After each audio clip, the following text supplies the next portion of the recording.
Hey, it's Kim Komando today, your daily podcast to keep you up to date with all things digital and beyond. And I'd love to have you be a part of our podcast. You can make an appointment to speak with me. Just head over to Komando.com, and on the top right, there's a button that says Email Kim. Fill that out, and that's it.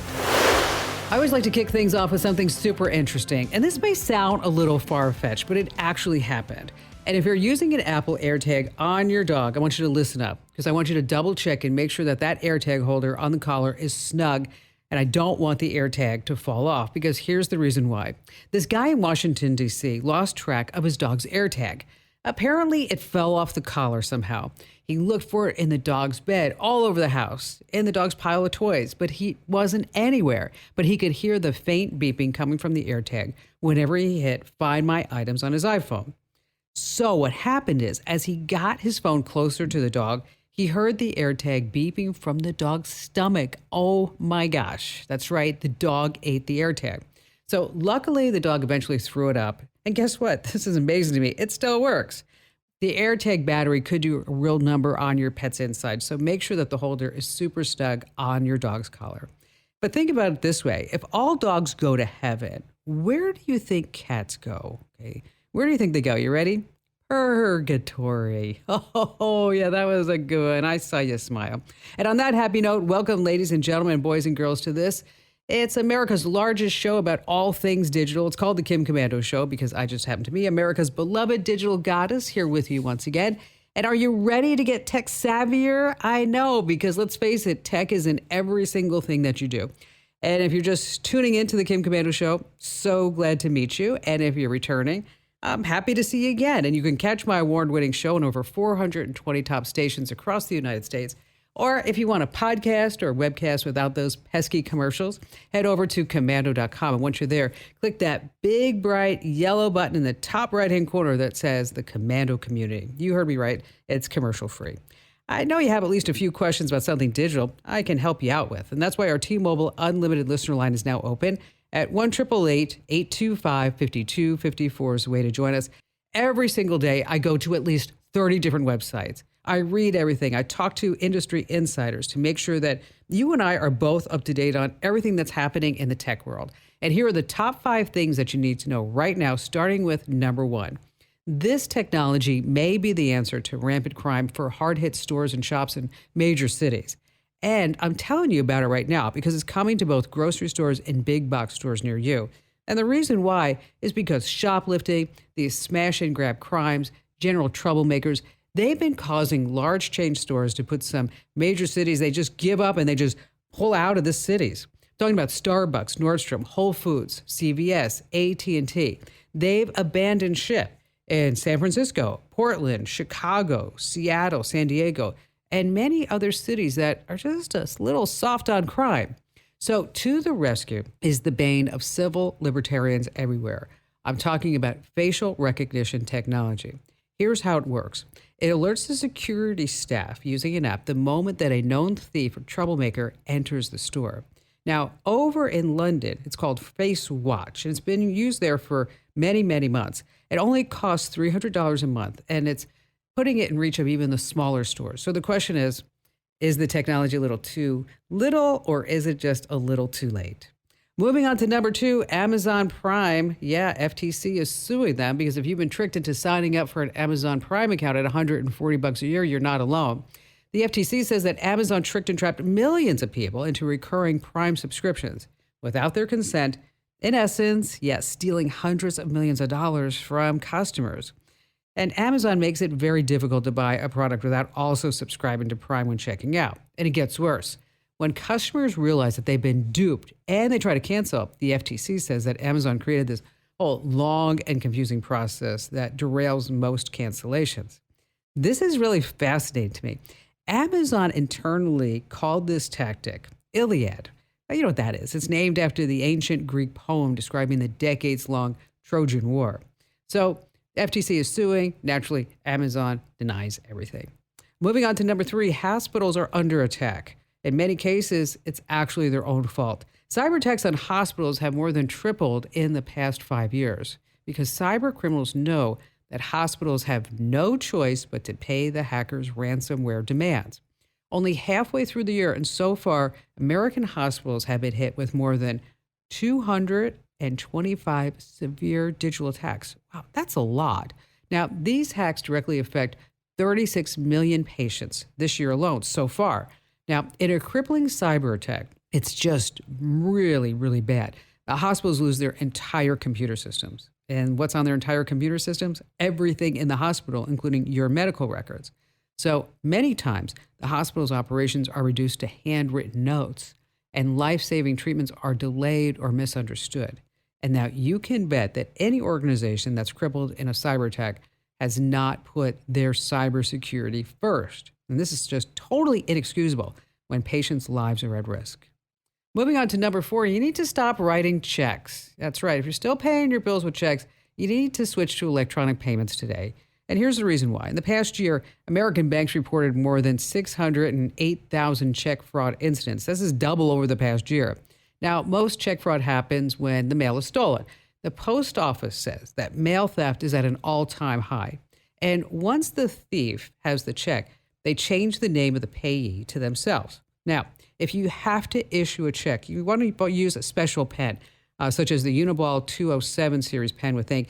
It bonds into the paper, and it makes it more difficult for criminals to wash the ink or erase it. And be sure that your checks do not show your phone number or social security number.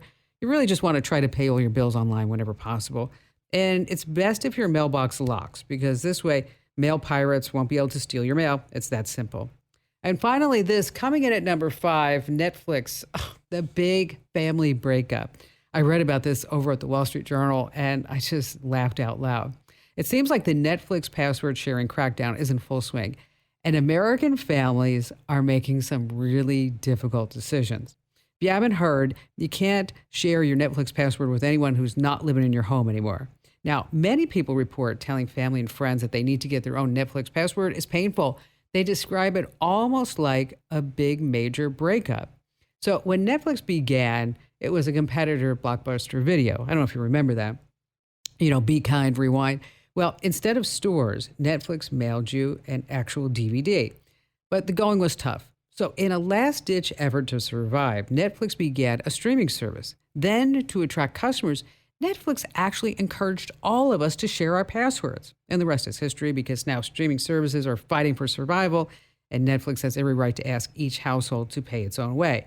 Now, none of this matters when you're telling your mom that she can't use your Netflix password anymore. That's pretty rough. But think about it. After everything that she's done for you, I just pay for her Netflix subscription and don't say anything to her.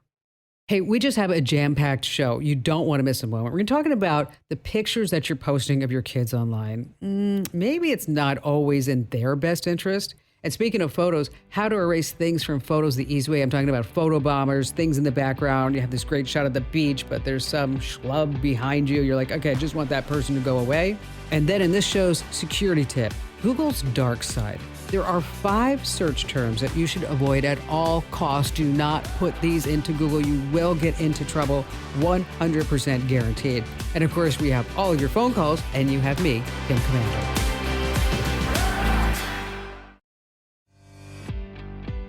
Hey, our T-Mobile Unlimited listener line is now open at 1-888-825-5254 is the way to join us. And if you're listening on the radio, that's awesome. But I just want to remind you that you can also catch the Kim Komando Show as a podcast. It's available Monday through Friday. Just look up Komando with a K wherever you get your podcasts.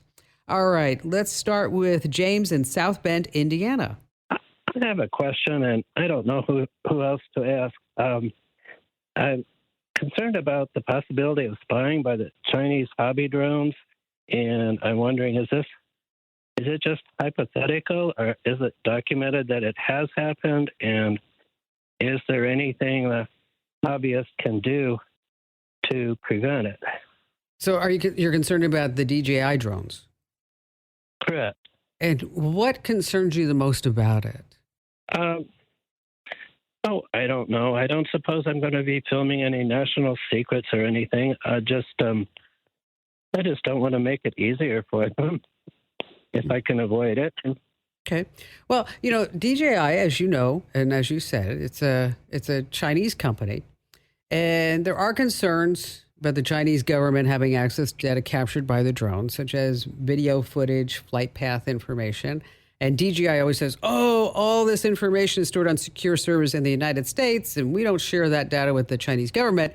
But, if you're in communist China, you're owned by a Chinese company, and they come over and they say, we want your data, what do you think they're going to say, James? Here you go, right? So that's why DJI is not permitted to be used for military use here inside the United States. So, Right. as far as the idea of, drone footage going back to China and creating and being saved and who knows what, it's a concern for everybody. And we are measures that we are trying to take in place with foreign-made drones such as this in restricting them in certain government operations. They being the United States government, is trying to give some incentives for drone manufacturing to move here in the United States. They are calling for stricter standards and regulations for data security in drones. But this is just part of an entire big picture about so much of whatever we use and consume and buy here in the United States is being done in China, from our pharmaceutical drugs to our phones to TikTok taking over. I don't know, 3/4 of all the teens here in the United States are on TikTok every single day. And TikTok keeps track of everything that you do on the phone, including your texts, your photos, your location. I mean, it's a valid concern that I don't know if a lot of Americans realize what exactly could be going on. It's not necessarily that drone footage in South Bend, Indiana is going to take down the whole country. Not that Bobby in Roswell, New Mexico is hanging out on TikTok for 6 hours a day. It's the culmination, it's the summation, rather, of everything that is happening. So that, say, for example, combining the drone footage with all the data that's being gathered by the TikTok users in a certain community would allow the Chinese to pass along a deep fake video of the president of our United States saying that we are about ready to launch a war with China or Russia when that is not happening. That's what my concern is. Not necessarily that the Chinese know where I'm located every single moment, because the government knows where that is. I mean, just look, you carry a cell phone, that's where it happens. But it is something that we all should be aware of. Over at Komando.com, we have a list of companies that have direct ties to China, whether it's Huawei, Lenovo, DJI, TikTok, Shein, Temu, whatever it may be. And we also tell you how you can, say, mitigate some of the information that you are sharing and why you really need to get off of TikTok. And you shouldn't be using Temu, by the way. And again, that's over at Komando.com. James, thanks for your call. Really great food for thought for all of us. Boy, so many good callers to choose from. Bruce in Port Angeles, Washington. Hi there, Bruce. Well, what I'm looking for is a calendar that I can use across all my mobile devices. That's the pads and phones. Mm-hmm. Mainly for my wife, between my wife and myself. Is there a shareable calendar that you're aware of? That I've tried the Google Calendar, I've tried Samsung, and I haven't had any luck at getting those to work. Why not? I couldn't get the calendars to update each other. Because that is... I'm sure it's my fault. Okay. I'm going to have to come to Seattle and fix this for you, Bruce. I just have a feeling I need to do this for you. Because, anytime you're talking about calendars, of course, there are different options out there.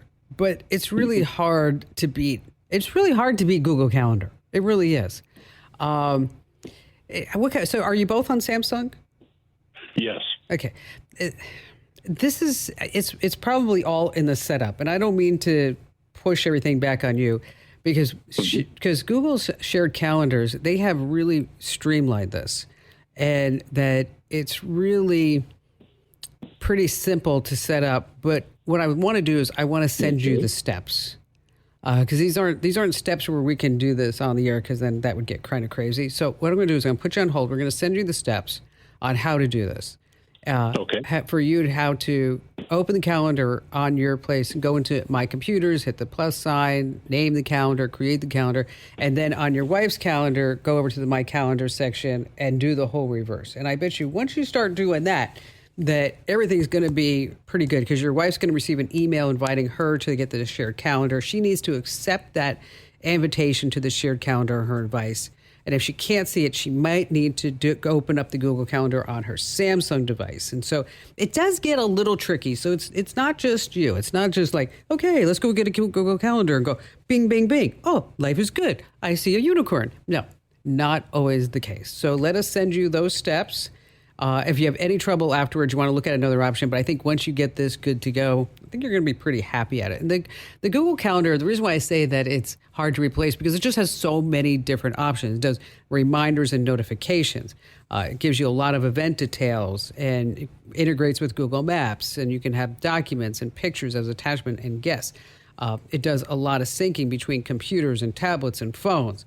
And so it gives you easy access to your schedule wherever you're located. So that's why when it comes to calendar, I use it myself on all my devices, and it's pretty sweet. All right, let's talk about posting pictures of your kids online. If you're putting them on social media, I know you're just super proud of them, but are you putting them in danger or are you giving away their privacy? Because here's the deal. It's one thing to put yourself out there. It's another thing entirely to post information about your kids or even someone else's. So parents, I'm really talking to you. What you post online is forever. And that picture that you post of an embarrassing moment in your child's life could have a lasting impact about how they're perceived, especially as they get into middle school and high school. I also want you to limit any information that you post about their location. Those details could be used to find or locate your kid. And so their full name, their school, other personal information, just a bad idea to actually put any of that online. And also check your privacy settings. Make sure who's looking at your posts are who you intended and not some creep. I mean, it reminds me of a test that I did with my niece, Danielle, years ago. I asked her, hey, Dan, if you're on the soccer field and a cop comes over to you and says, oh my gosh, are you Danielle because your mom and dad were in this horrible car accident and I want you to come with me so that this way I can take you there, would you actually go? And she said to me, you know, Aunt Kim, I would go if the cop was actually wearing a uniform. And I explained to her, like, no, you can buy a policeman's uniform, just off the street. You can buy it online. That doesn't mean that that person is an official cop. So you want to start talking to your kids too about stranger danger and also what they may be posting online. And I know this isn't a topic that you want to have because it's not fun to talk about, but if you ever need help bringing this up to your kids, head over to komando.com/contract. That's komando.com/contract. That's where I have posted for many years my free kids tech contract. So you can go through the rules of the road about internet safety and also smartphone safety and good stuff like that. That's komando.com/contract. Stay right where you are. We have more tips and callers you don't want to miss here on Kim Komando Today.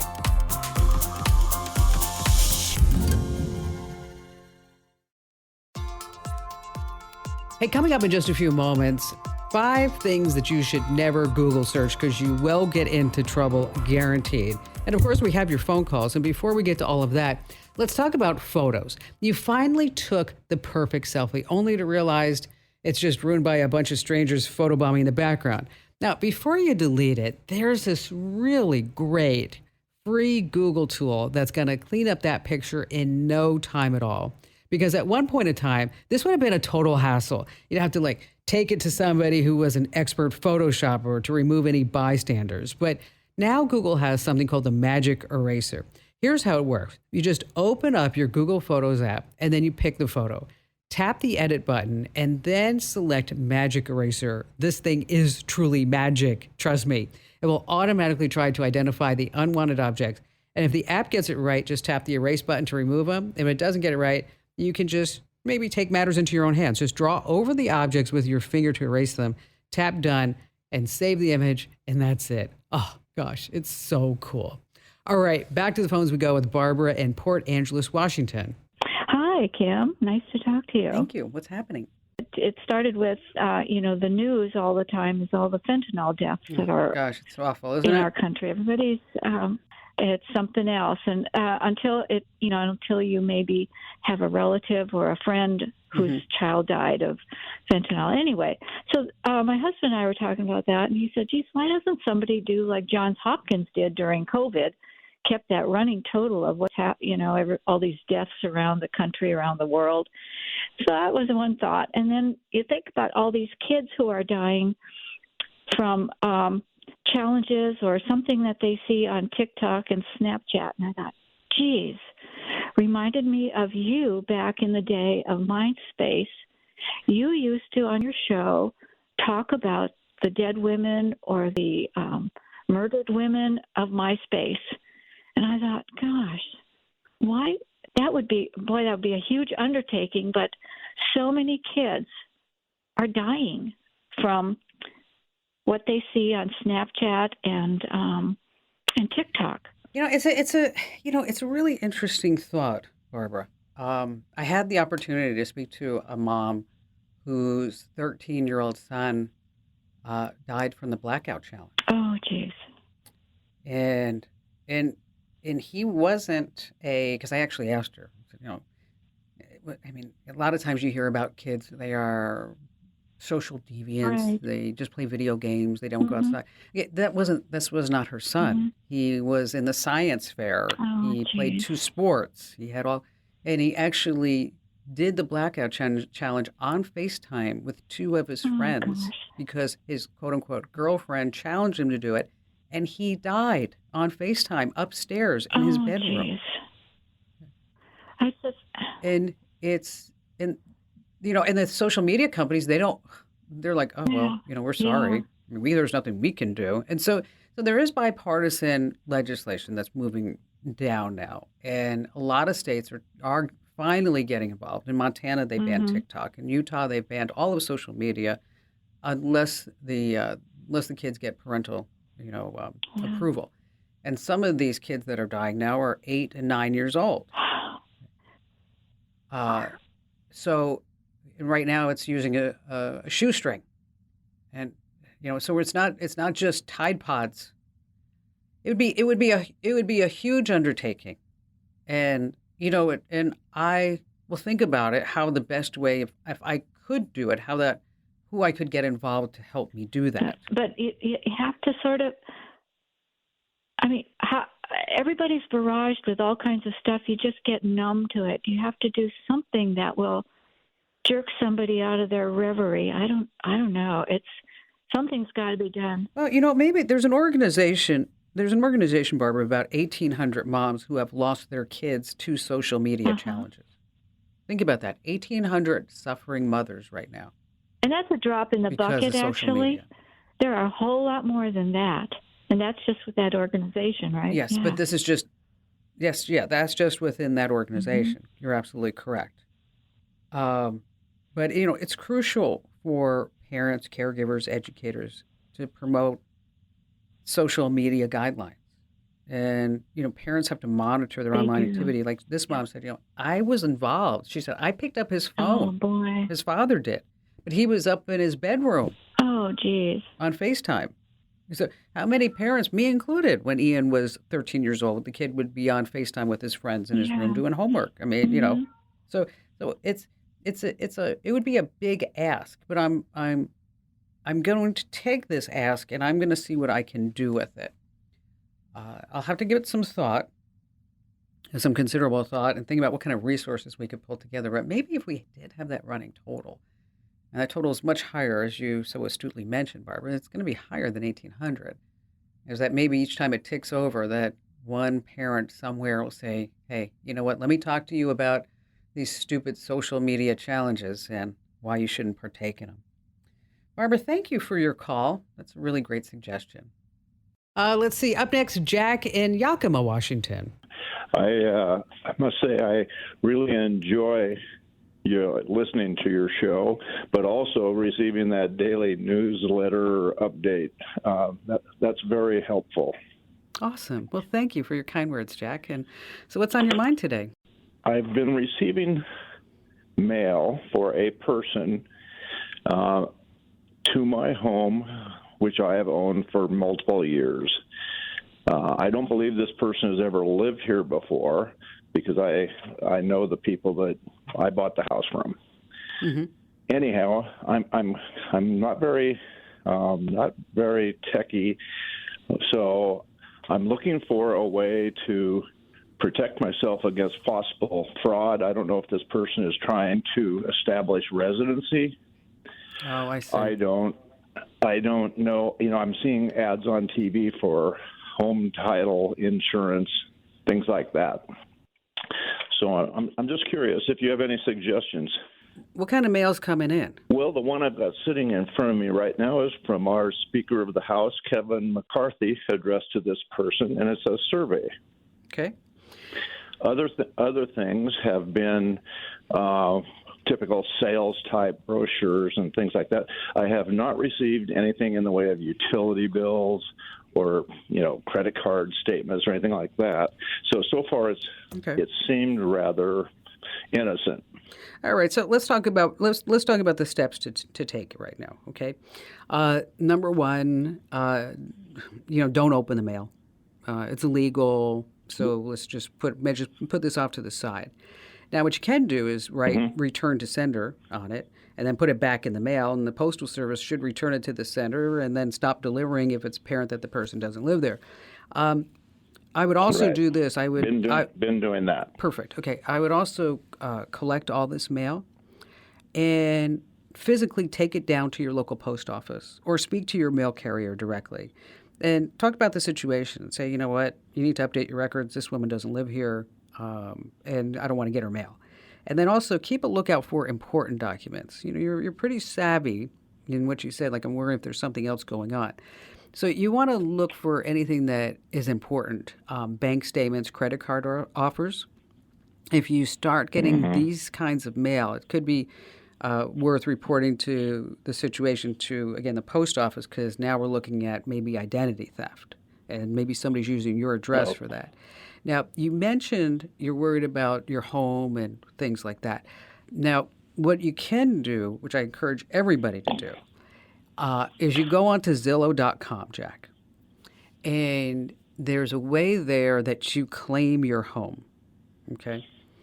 And so you're going to go on Zillow and say, this is my house. Now, the reason why you're going to do that is because if the status of your house ever changes, okay, meaning all of a sudden it's put up for sale,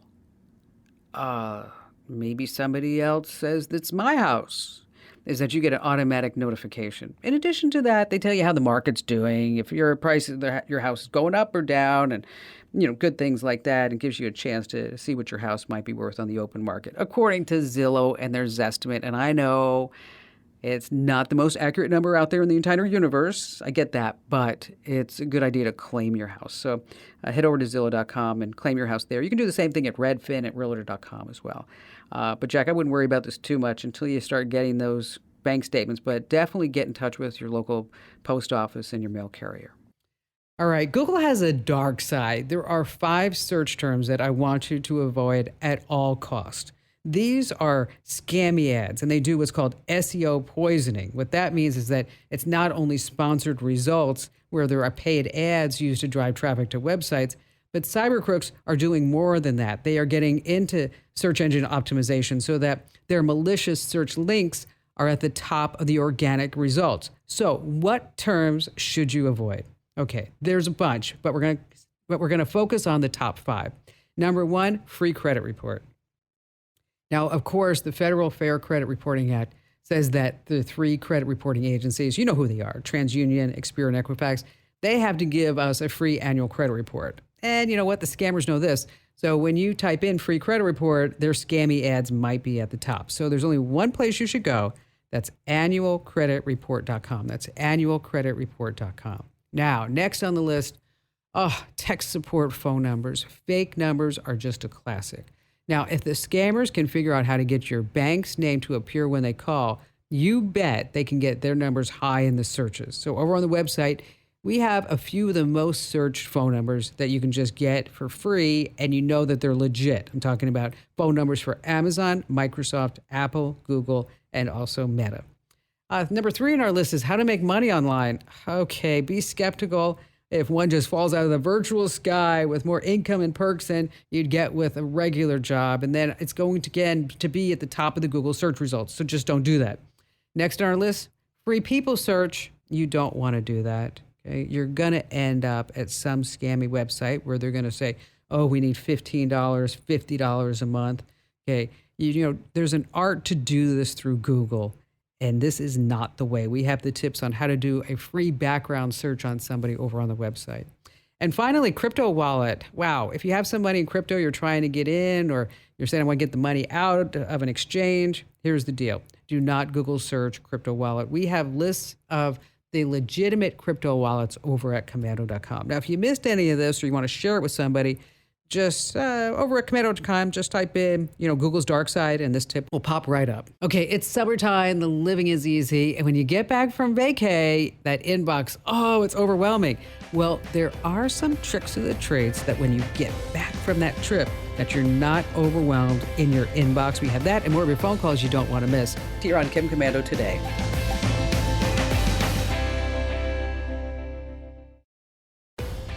All right, James in South Bend, Indiana. Hello. I'm curious about a new product on the market, a screen protector, which leaves a hard coating, and it sounds great. I have heard that it helps to cover up like light pre-existing scratches, which I have some. But I'm curious. I've also read somewhere that it's not removable. The idea of a screen protector is you damage the screen protector, then you peel it off and put on a new one. But what happens with this? Or has it even been in use long enough to advise whether it's a good product to use or not? Well, it's always a good idea to protect the screen on your phone because, as we all know, it's easily scratched. And if you drop it, it's not as bad as it used to be, but it used to be you dropped your phone and be like, oh, no, it just cracked 8 ways from Sunday. So, the plastic screen protectors, I have them on my phones, and they do work great. And as you said, is that, you scratch your screen, just peel it off and you're like, yes, or whatever it may be. Now, the liquid screen protectors, I will tell you that you do have to be careful using them. Okay.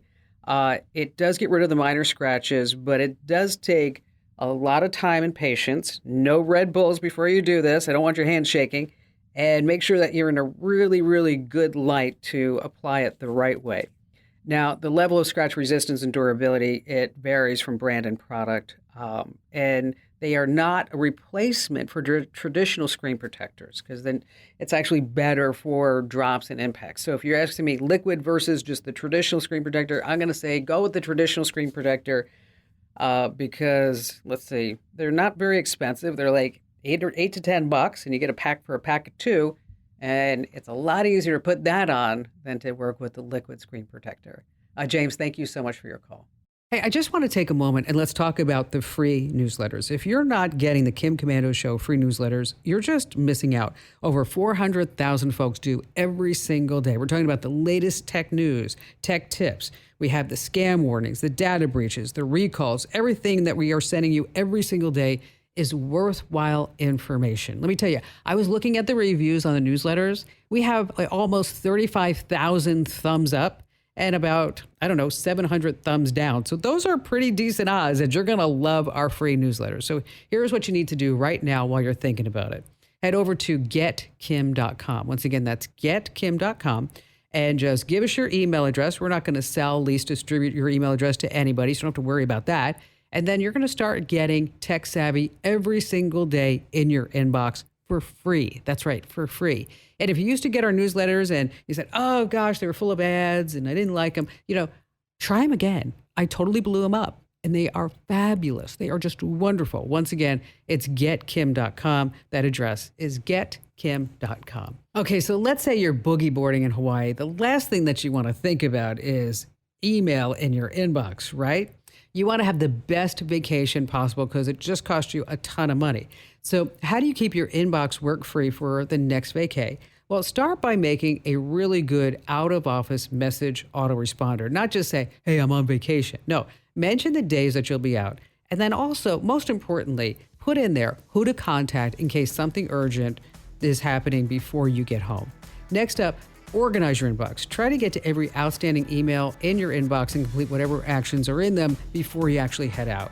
Now, this is super handy. Schedule your emails. If there are emails that you need to send while you're away, write them before you leave, say to your team or about a meeting, and then use the scheduling feature in your email program to send them when you're sitting there on the beach with a little drink, with a little umbrella, and having a great time. Hey, thanks for joining us. Be sure to tell 3 friends about the Kim Komando Show and podcast, because knowledge is power. Find me at Komando.com. This program is a copyrighted production of Westar Multimedia Entertainment and protected by the copyright laws. Any rebroadcast or use of this program for commercial, business, economic, or financial purposes without the written permission of Westar Multimedia Entertainment is strictly prohibited.